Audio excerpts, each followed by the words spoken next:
સાહેબ, તમે કોઈને પગે લાગો ને તો ભાવ એની સાથે બંધાઈ જાય છે.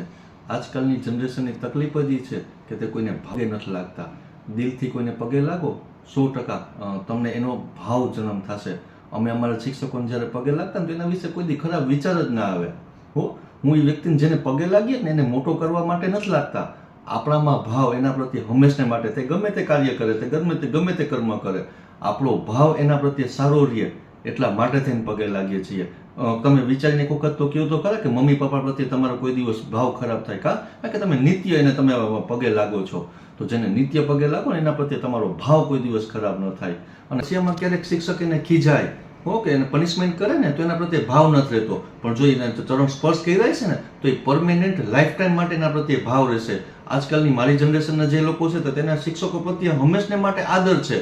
આજની જનરેશનને નથી થતો, તો આ શીખડાવવાની જવાબદારી પેરેન્ટ્સની છે. લાગવા ખાતર નહીં. આજકાલની જનરેશન પગે લાગે ક્યાં લાગે તો ગોઠણમાં લાગે. ગોઠણમાં પગે નથી લાગવાનું, ચરણ સ્પર્શ કરવાના છે. ચરણ સ્પર્શ કરશો ને તો તમારે એના પ્રત્યે ભાવ જાગશે. તો નિત્ય ચરણ સ્પર્શ કરો. હું તો મારા વિદ્યાર્થીઓને હંમેશને માટે કહું છું કે તમારા માતા પિતા, ગુરુ અને તમારા ભગવાનને પગે લાગીને આવો. આપણે ભગવાનને એટલે જ આપણે પગે લાગીએ છીએ કે એના પ્રત્યે આપણો ભાવ બંધાઈ જાય, અને ભાવ બંધાઈ જાય તો ભાવ તરી જાય સાહેબ. તો ભાવ બાંધો. Thank you.